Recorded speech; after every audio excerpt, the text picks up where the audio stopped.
इस हमारे सेना की पराक्रम की जानकारी सब लोगों को मिले, तो थोड़ी देर के लिए आप 10-12 मिनट तक इन कार्यक्रमों के बीच में अगर मेरी बात को सुनेंगे, समझेंगे, तो जो हमारी सेना वहां पर सीमा पर हमारी रक्षा कर रही है, हम तो यहाँ आराम से बैठे हैं, ऊपर गोले बरसते हैं ना, उसको भी हम तमाशा बन करके देखते हैं, देखो वो आकाश में उड़ रहा है।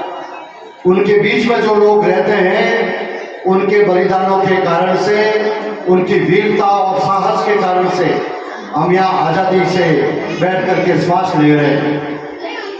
तो एक बार मैं चाहूंगा कि हमारे उन वीर सपूतों के लिए और वीर सेना के लिए आप जोरदार तालियां बजाएं। हम सीमा पर तो नहीं जा सकते, लड़ने के लिए बंदूक लेकर के नहीं जा सकते, लेकिन यहाँ बैठे बैठे उन हमारे सैनिकों का उत्साह और हौसला ये हम बढ़ा सकते हैं। देखो, दो बातें मैं आपके सामने कहूंगा और उसको थोड़ा सा समझने की जरूरत है। मेरे सामने छोटे छोटे विद्यार्थी भी बैठे, अब इनको चुप रखना बड़ा भारी काम है। एक बार सीधे बैठो, देखिए विद्यालय में सिखा है आपको सीधे बैठना? ओके, हाँ। सबसे पहली बात, हम सब लोग इतने सौभाग्यशाली हैं कि हमारा जन्म मनुष्य के रूप में हुआ है। ऐसा कहा जाता है कि 84 लाख योनियों में सबसे महत्वपूर्ण और प्रभु की कृपा से ये मनुष्य का जीवन, मनुष्य रूप हमको प्राप्त हुआ है। आप सोचो जरा, अगर आप कोई कीड़े मकोड़े, बिल्ली, कुत्ते और कोई पशु पक्षी ऐसा अगर बन जाते तो हमारा जीवन कैसा होता। लेकिन भगवान की कृपा से हम मनुष्य रूप में पैदा हुए हैं। और दूसरा हमारा बड़ा सौभाग्य यह है कि हमने भारत भूमि में जन्म लिया है। आप एक बार कल्पना करो, अगर हमारा जन्म कोई जापान में, किसी जर्मनी में,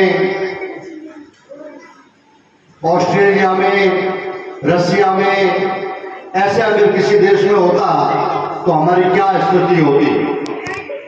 दुनिया का एकमात्र देश भारत, जिसको उसकी संतानें मां कहकर के पुकारती है। कोई देश ऐसा नहीं है जहां के लोग अपने देश को मां कहकर के पुकारते हो। विद्यार्थियों, जरा आप मुझे बताओ, कभी आपने जापान माता सुना है? सुना है क्या जापान माता? बोलो तो सही, जापान माता सुना है? अब इनको समझ में आया, अच्छा हमको पूछ रहे हैं। कभी ऑस्ट्रेलिया माता सुना है? अमेरिका माता सुना है? आप पूरा समझ में आ रहा है। ये कोई माताएं नहीं है, केवल भारत माता है। और इसलिए हम सब लोग भारत माता के सपूत इस रूप में पैदा हुए। और तीसरा जो सबसे बड़ा सौभाग्य हमारा है कि हमने सनातन कुल में जन्म लिया है, सनातन धर्म, हिंदू धर्म में जन्म लिया है। और इसलिए अगर ये तीनों ही सौभाग्य हमारे हैं, भारत माता की गोदी में जन्म लेना, मनुष्य रूप में जन्म लेना और हिंदू कुल में पैदा होना, तो हमारे ये फर्ज बनता है कि ये जो भारत माता है, इसके बारे में थोड़ी सी जानकारी हम लोग अपने हृदय में रखें। और दुर्भाग्य से अभी जो मैं कुछ बातें आपको बता रहा हूं, वो पढ़ाई नहीं जाती है, पाठ्यक्रम में सम्मिलित नहीं की जाती है, किताबों में लिखी हुई नहीं है। हमारी युवा पीढ़ी को पता नहीं है जिसकी गोदी में हमने जन्म लिया, जिस भारत माता की गोदी में हमने जन्म लिया, उस माता के बारे में हमें पूरी जानकारी नहीं है। हमें आज की इस युवा पीढ़ी को भी केवल इतना पता है कि हमारा देश 1947 में आजाद हुआ 1947 में हमारा देश भारत बना, उससे पहले कोई भारत नहीं था।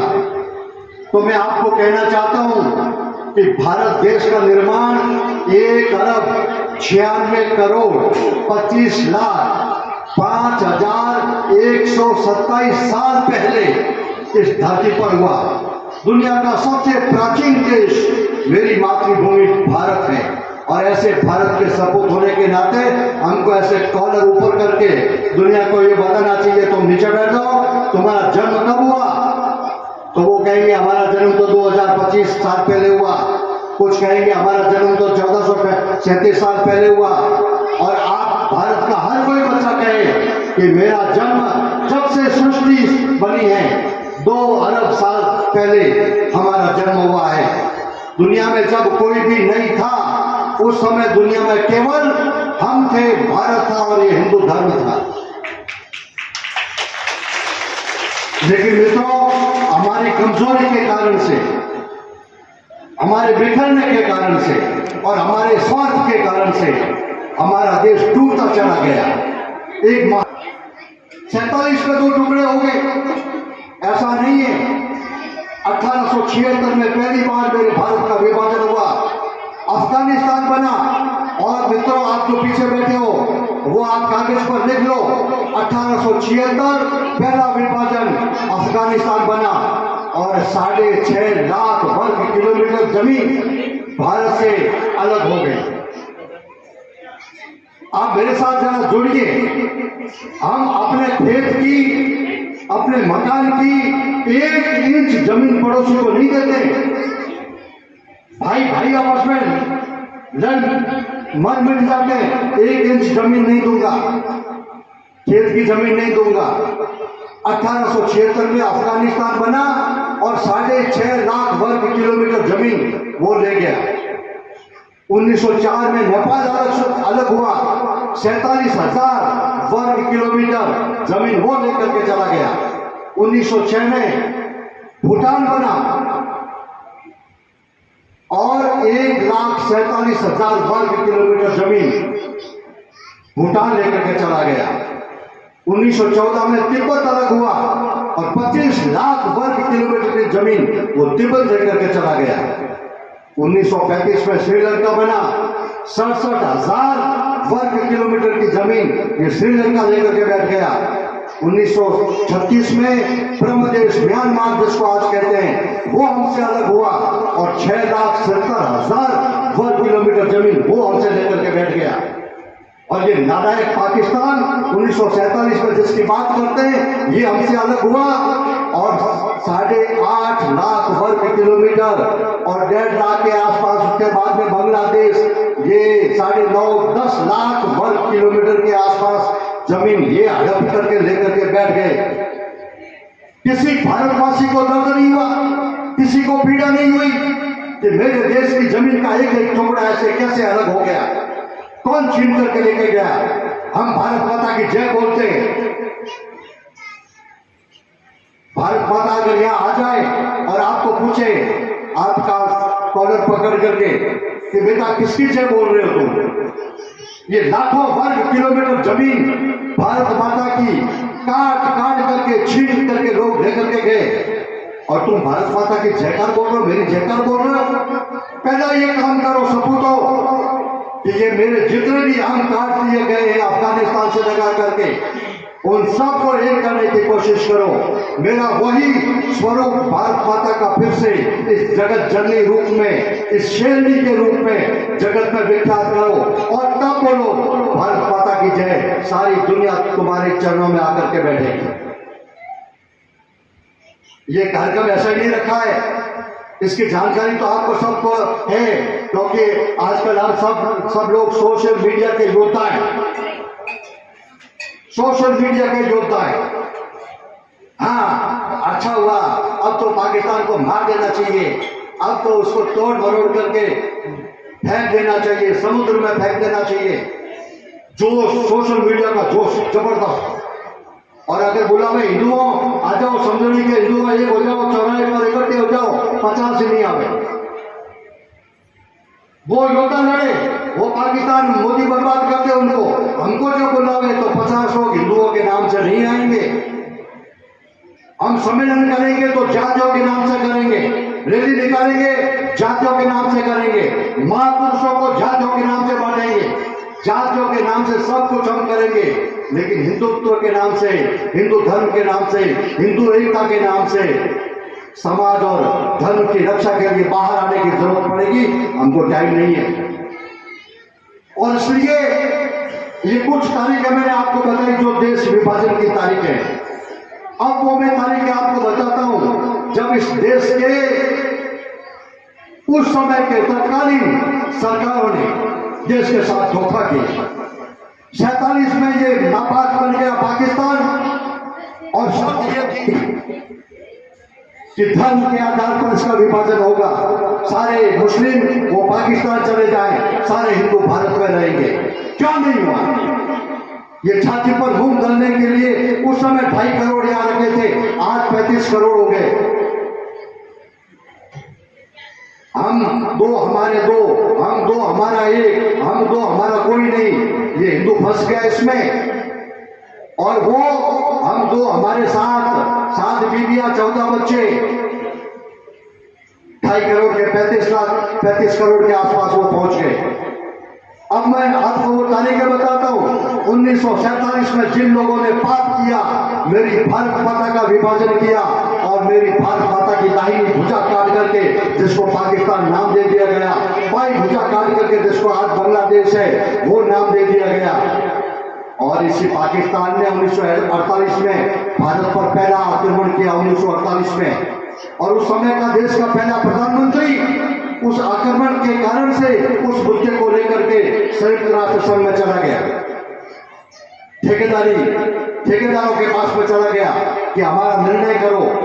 संयुक्त राष्ट्र संघ ने 1948 में कहा कि चलो हम आपका युद्ध विराम कराते हैं, और बीच में एक लाइन डाल दी जहां सेना थी वहीं रुक जाए, उसको LOC कहते हैं। आज भी वो सेना, वो जो लाइन है विभाजन की रेखा, वहां पर खींची हुई है।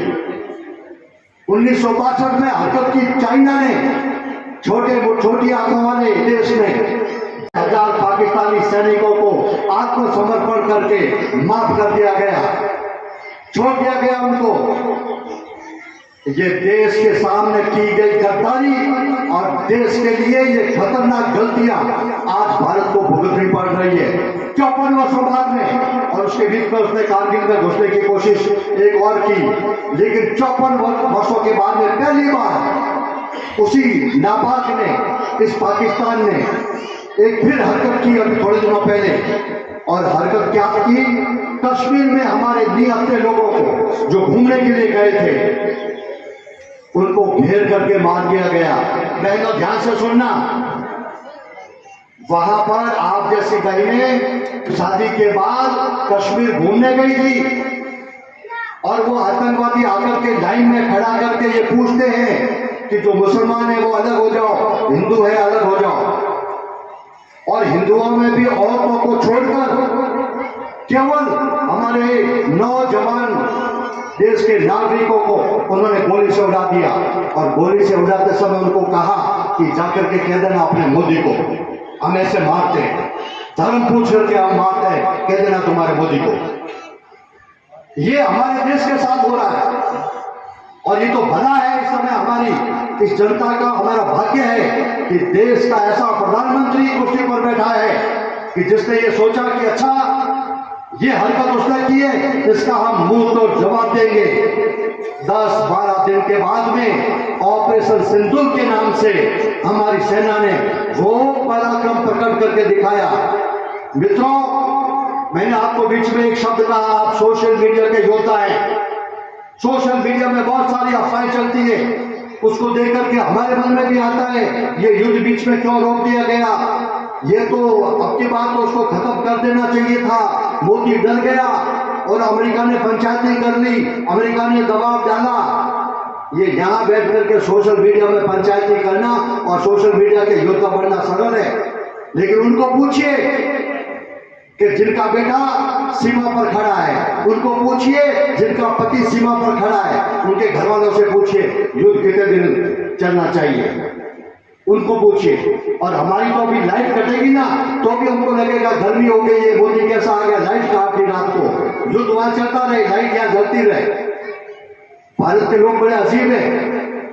भारत के लोग ये चाहते हैं कि नहीं, दुश्मन को जवाब इजराइल की तरह दिया जाना चाहिए, लेकिन इजराइल जैसा देश बनना नहीं चाहते हम। इजराइल में हर एक विद्यार्थी सैनिक शिक्षा प्राप्त करके, 2 साल का सैनिक शिक्षा प्राप्त करके वो कोई काम धंधा करता है। हर विद्यार्थी, हर युवा वो सैनिक है, देशभक्त है। और हमारे यहाँ पर अगर कहेंगे लाइटें बंद होनी चाहिए तो टॉर्च लगा के देखेंगे दुनिया के में कैसा तमाशा दिख रहा है। अनुशासन नहीं है। और इसलिए इस समय जो ये युद्ध हुआ, युद्ध की शुरुआत उसने नापाक ने की, लेकिन कुछ घंटों में, केवल कुछ घंटों के अंदर हमारी सेना ने वो पराक्रम किया है और दुश्मन की वो कमर और घुटने तोड़े जो उनकी औलादें वर्षों तक याद रखेगी। किसी लायक हमने उनको छोड़ा नहीं है। वो समझ नहीं रहा था कि ये इस समय की सरकार ऐसा कर सकती है। हमको तो कहा गया कि आप तो तैयारी करो, यहाँ पर मॉक ड्रिल होगा, आपको प्रैक्टिस करवाई जाएगी। और उसी रात को वहां पाकिस्तान में उन्होंने सायरन बजा दिया, उनको उठने ही नहीं दिया। और वो जो चाइना से छोटे छोटे खिलौने लेकर के आए थे, ड्रोन आकाश में जो उड़ रहे थे, वो आकाश में ही उड़ा दिया हमारे सैनिकों ने, नीचे एक नहीं गिरने दिया। और मित्रों, उनके 9 आतंकवादियों के उत्पादन केंद्र जहां वो ट्रेनिंग लेते हैं, घोर आतंकवादी, उनके जो ट्रेनिंग के सेंटर है, उनके जो मुख्यालय है पाकिस्तान में, उन सब को हमारी सेना ने उड़ा दिया। एक भी नहीं जिंदा छोड़ा। 100 आतंकवादियों को, जो खूंखार आतंकवादी थे, लिस्टेड थे, अमेरिका को भी पकड़ में नहीं आए, उनको हमारी सेना ने पाकिस्तान के अंदर उनको उड़ा दिया। दूसरा, हमारी सेना ने पराक्रम किया, उनके 8 हवाई अड्डे, उनके रनवे जहां से हवाई जहाज उड़ते हैं, वहां पर यहां पर बैठ करके हमारी मिसाइलों ने उनको उड़ा दिया, उनको खत्म कर दिया। अब वो डूबे कहां से। और तीसरा, उनके जो रडार होते हैं, जो पकड़ते हैं कि कौन सा हवाई जहाज बाहर से आया है, उन रडारों को उड़ा दिया, कमर तोड़ दी। और हमारे ब्रह्मोस ने रावलपिंडी के अंदर जाकर के उनका जो परमाणु संयंत्र है उसके बाद जो धमाका किया, घुटने, कमर टूटी हुई, भिखमंगा पाकिस्तान सारी दुनिया के सामने रोया कि हमको बचा लो इस हिंदुस्तान से, इस नरेंद्र मोदी से। ये मार डालेगा, अभी तो कुछ ही घंटे हुए, मार डालेगा हमको। भिखमंगा पाकिस्तान कटोरा लेकर के सारी दुनिया में घूमा, इधर उधर गया और हमारी सेना को, अफसरों को फोन किया, हे माई बाप, हमको आज शाम को बचा लो, हम मर जाएंगे, पानी तो आपने पहले से बंद कर दिया है। तब जाकर के हमारी सेना ने कहा कि मरो, चुप रहो तुम, आइंदा से ऐसी हरकत की तो हमसे बुरा कोई नहीं होगा। और मित्रों, ये कहानी मेरे प्रधानमंत्री ने हमारे सोशल मीडिया पर नहीं, राष्ट्रीय संबोधन में, राष्ट्रीय चैनल पर आकर के खुद के मुंह से कहिए। और हम कहते हैं कि ऐसा हो गया, वैसा हो गया। और कुछ विपक्षी दल इस मौके पर भी पूछते हैं किसके दबाव में आ गए। ये सरकार और ये जनता भारत की किसी की के दबाव में नहीं आने वाली है। हमारी जब तक ये तीनों सेनाएं हैं, वीर सैनिक है, और इस विद्यालय में पढ़ने वाले निर्माण हो रहे, ऐसे देशभक्त अगर बालक है और गांव गांव में इस प्रकार के बालक है, तो भारत को घबराने की कोई जरूरत नहीं है। अगर फिर उसने ऐसी हरकत की तो ऐसा मुंह तोड़ जवाब दिया जाएगा कि तुम्हारी पीढ़ियां याद रखेगी। नक्शा तो होगा, लेकिन नक्शे पर से पाकिस्तान नहीं होगा। ये जो खूनी बंदूकें हैं मित्रों, ये खूनी बंदूकें हैं, इनको तो कुचला ही जाता है और संकल्पों के निर्णय से आगे जग की नहीं सुनी जाती है। अगर भारत चाहता है कश्मीर की वैली में, तो उसने उत्तर देना सीख लिया है इजराइल की शैली में। अगर हम शांति चाहते हैं कश्मीर की वैली में, तो अब भारत उत्तर देना सीख गया है इजराइल की शैली में। और इसलिए आने वाला समय ऐसा नहीं है कि युद्ध समाप्त हो गया। ये पाकिस्तान तो कोई देश ही नहीं है, ये आतंकवादियों का, सेना कहो तो आतंकवादी, सरकार कहो तो आतंकवादी, यहाँ का आम नागरिक हो तो आतंकवादी, इनका कोई भरोसा नहीं है, इन भिखमंगों का कोई भरोसा नहीं है। ये कल कुछ हरकत कर बैठेंगे। और हमारे मोदी जी ने कहा है कि अगली बार अगर कुछ ऐसी हरकत की, आतंकवादी घटना करने की कोशिश की, तो नाम और निशान मिटा देंगे और तुम्हारे अंदर जाकर के हम मारेंगे। अभी 180 किलोमीटर अंदर जाकर के हमारी सेना मार करके आई है। अगली बार अगर हिमाकत की तो दुनिया से साफ कर दिए जाओगे। अब आतंकवाद एक साथ नहीं चल सकता। और ऐसे अवसर पर ये भारत की जनता को, हमारी आर्मी, तीनों आर्मी और हमारी केंद्र सरकार, उनको हम धन्यवाद देते हैं कि उनकी हिम्मत से, उनके साहस से एक ऐसा भारत, एक शक्तिशाली भारत खड़ा हो रहा है। और एक ऐसा भारत खड़ा हो रहा है जो अब किसी के सामने सिर झुका करके बात नहीं करेगा, आंख में आंख मिला करके बात करेगा। और दुनिया ने ये जान लिया है। इस युद्ध की सबसे बड़ी उपलब्धि में अगर कहूंगा तो वो है हमारे खुद के द्वारा देश में निर्माण किए गए हथियार। उन्हीं हथियारों से हमला किया गया और आगामी समय में हमारे द्वारा निर्मित ये जो हथियार है, सामग्री है सेना की, ये दुनिया खरीदेगी हमसे और उनसे वो लड़ेगी। अब हम खरीदना बंद हो गए, हम हथियार बेचेंगे। ऐसा शक्तिशाली भारत अब खड़ा हो रहा है। और मित्रों, इस प्रकार के कार्यक्रम में ज्यादा भाषण, लंबा चौड़ा भाषण, ये किसी को पसंद नहीं आता, सुनना बड़ी मजबूरी होती है। लेकिन एक भाव मैंने मेरे मन के आप सब लोगों के सामने इसलिए रखे कि चलो कोई तो विद्यालय है ऐसा जो ये देशभक्ति की भावना विद्यार्थियों के माध्यम से जनता में भरना चाहता है। और समदड़ी की जनता तो बड़ी देशभक्त जनता है, बड़ी जोशीली जनता है, जोश गजब का आता है। लेकिन वो व्हाट्सएप, इंस्टाग्राम, सोशल मीडिया उसी पे रहता है। मैदान में आने की जरूरत पड़े, हिंदू समाज एक, हिंदुस्तान एक, देश के साथ, सेना के साथ जब भी खड़ा होने की जरूरत पड़े तो लाठी डंडा लेकर के मित्रों, समदड़ी की जनता पहले मोर्चे पर दिखाई देनी चाहिए। और जवानों को ये विश्वास दिला दो कि समदड़ी की जनता आपके साथ में है। आप जहां तक जाएंगे, अगली बार अगर मौका मिला तो उनको हम जिंदा नहीं छोड़ेंगे। इस प्रकार की देशभक्ति की भावना कोई तो विद्यालय भर रहा है और आप ऐसे विद्यालय से जुड़े हुए हैं, इन बच्चों का निर्माण कर रहे हैं। बड़े सौभाग्यशाली आप सब लोग हैं। आपको मैं बहुत बहुत धन्यवाद देते हुए आपको ये विश्वास दिलाता हूं कि वर्तमान केंद्र सरकार के रहते पाकिस्तान तो क्या है, ये तो केवल 72 घंटे का काम है। चूरमे की तरह मसल करके रख दिया जाएगा। और मैं तो कई बार मजाक में कहता हूं, ये 140 का गाना बंद करो मोदी जी, 120 के लिए लड़ो। और ये भारत की जनता ऐसी है जो 75 सालों से एक नासूर के रूप में देश में पैदा हुई। 370 धारा को जो मोदी हटा सकता है, 500 वर्षों की गुलामी के निशान को, श्री राम मंदिर को वो मोदी जी बना सकते हैं। और भारत की जनता को अगर वो कहे कि 400 सीटें मुझे दे दो, तो भारत की जनता जाति में आकर के एक ऐसे नेता को चुनती है जो वहां लोकसभा में वक्फ बोर्ड का समर्थन करता है, पाकिस्तान का समर्थन करता है। ये दुर्भाग्य है हमारा कि हमारी जनता, अरे जनता को उस समय कहना चाहिए था 2024 में, मोदी जी आप राज करो, अब देश में चुनाव कराने की जरूरत नहीं है। 370 आपने समाप्त कर दी, राम मंदिर आपने हमको दे दिया, आप तो जीवित रहो हजारों साल, कोई चुनाव कराने की जरूरत नहीं है। हम देशभक्त हैं। लेकिन 400 मांगी, हमने 240 उनको पकड़ा दी। अब बताओ मेरी बात, आप 400 मांगे, 240 पकड़ा थे और कहे क्या, मोदी जी खत्म कर दो उसको। अरे भाई साहब, आप कहां गए थे वोट लेते समय? टिका देते 100-150 और अभी 400 पास में होती तो मोदी जी का लहजा अलग होता, बात करने का तरीका अलग होता। कमजोर करते हैं हम हमारे नेतृत्व को।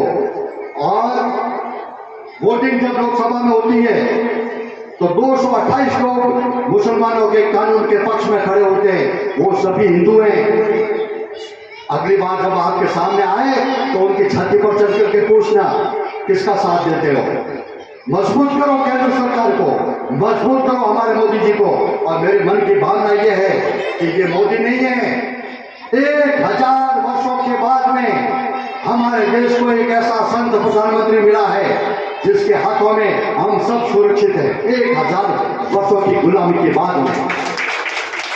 और मित्रों, जब तक ये मोदी है, आगामी 1000 वर्षों की ये व्यवस्था ये हिंदुओं के लिए, हिंदू राष्ट्र के लिए, सनातन धर्म के लिए कर रहा है। मजबूत करो उनको, कमजोर मत करो, और हमारी सेना के जवानों पर आप विश्वास रखो। मुझे आपने सुना, बुलाया, मान सम्मान किया, मैं आपको बहुत बहुत धन्यवाद देता हूं।